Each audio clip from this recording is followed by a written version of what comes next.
모빌리티 컨셉 전문가의 개발 꿀팁을 오늘 공개합니다.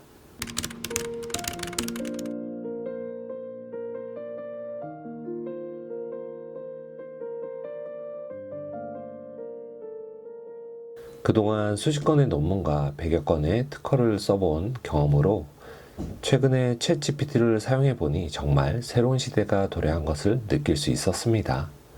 정말 작은 차이가 큰 결과를 만들어낼 수 있는 시대가 되었는데요. 그래서 연구 분야이던 비즈니스 분야이던 조금 색다른 생각, 즉 컨셉이 정말 중요해진 것을 느낍니다. 오늘은 그런 컨셉에 대한 이야기를 해보려고 합니다. 최근 우리 사회의 분위기를 살펴보면 기술 변화와 고객의 니즈가 매우 빠르게 변화하고 있습니다. 자고 일어나면 걸어 다녔던 로봇이 뛰어다니고 집안일부터 정밀한 수술까지 정말 엄청난 기술 변화가 느껴지는 요즘인 것 같은데요. 앞으로 이러한 기술들을 바탕으로 사람들의 라이프 스타일도 빛의 속도로 변화할 것 같습니다. 이에 비해 기술 개발을 위한 체계와 방법론들은 어떤가요? 여전히 기획부터 양산까지 몇 년씩 걸리기도 하고 단순한 선형적인 프로세스에 갇혀 있는 경우가 많은 것 같은데요. 오늘 조금은 다른 그런 방법론을 소개해 드릴까 합니다. SDV와 모빌리티로 진화하는 운송산업에서 어떤 기술을 개발해야 하는지 고민할 때가 있었는데요. 우왕좌왕 저마다 각자의 기준이 난무하던 시절 제 나름대로의 방법론을 구축해 보았습니다. 그것이 바로 모빌리티 컨셉 매트릭스입니다. 제가 얘기하는 것을 듣고 나면 별거 아닐 수 있지만 R&D 연구 분야에서 가끔은 모호함과 막연함에 갇힐 때가 있는데요. 그럴 때 말도 안 될 것 같은 컨셉들을 테이블 위에 올려놓으면 모호함이 사라지고 구체적으로 지금 무엇을 해야 할지가 떠오를 때가 있습니다. 그런 순간이 연구자, 개발자, 그리고 엔지니어라면 몇 번씩 경험하게 될 텐데요. 자신만의 기술 컨셉 매트릭스 혹은 방법론 매트릭스, 때로는 서비스 매트릭스를 만들어 모호함을 하나씩 줄여가 보시면 굉장히 도움이 많이 될 것이라는 확신이 듭니다. 저의 경우를 예로 설명을 이어 나가보려고 하는데요. 몇 해 전 모빌리티라는 용어가 자동차 산업으로 급속히 파고들었습니다.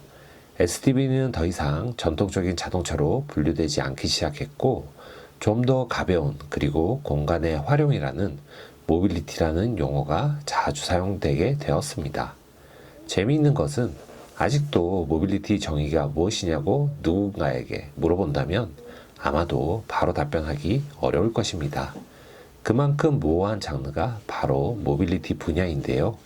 모빌리티 컨셉 전문가로 활동하기 위해 저만의 전략이 필요한 순간이었습니다. 모호한 모빌리티를 다시 정의하였고 이를 통해 다양한 유형의 모빌리티를 정의할 수 있었는데요. 저는 모빌리티를 이동과 함께 가치를 창출하는 공간으로 정의하였습니다.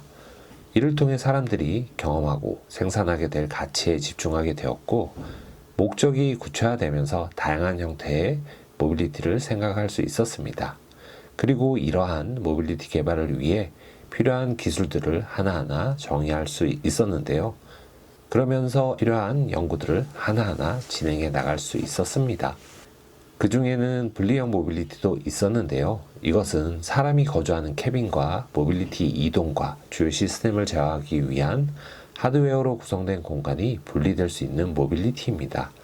넓은 의미로는 목적 기반 차량, 즉 PV라고 하는 차량의 범주 안에 들어갈 수 있지만 목적성에 맞는 기능에 좀 더 의미를 부여하고 싶었기 때문에 직관적이고 이해하기 쉬운 분리형 모빌리티 유형으로 표현하였습니다. 분리형 모빌리티를 구성하기 위해서는 하부의 드라이브 모듈에 해당하는 구동부와 에너지 스토리지 부분이 구성되도록 차량 컨셉을 잡았고 캐빈과 분리할 수 있는 결합부는 자동 체결 구조를 고안하여 적용하는 것으로 컨셉을 구체화하였습니다.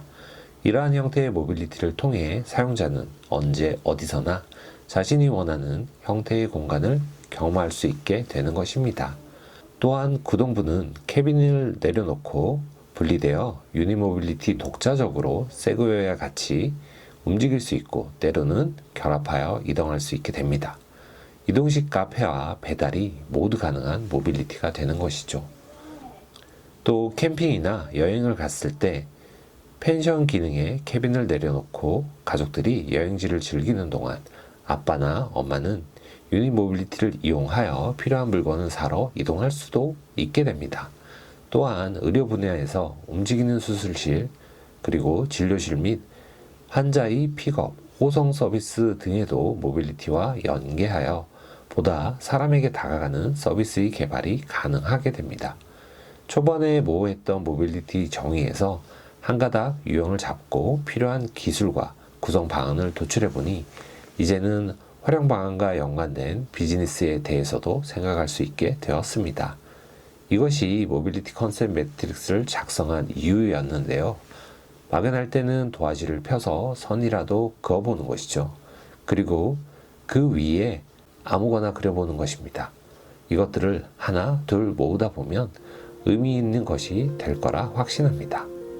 제가 오늘 소개한 딱딱한 매트릭스 형태가 아니어도 좋습니다. 개인만의 아이디어 공간에 무언가를 쌓아보세요. 모호함과 막연한 두려움이 조금씩 사라지는 것을 경험하게 될 것이라 저는 확신합니다. 이를 통해 연구든 일이든 프로젝트든 시작과 끝남에 대한 두려움은 정말 사라지실 거예요.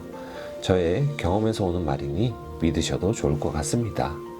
이 매트릭스의 내용에 대해 조금 더 궁금하시다면 다음 영상들을 지켜봐 주시면 감사하겠습니다. 지금까지 더리시였습니다. 감사합니다.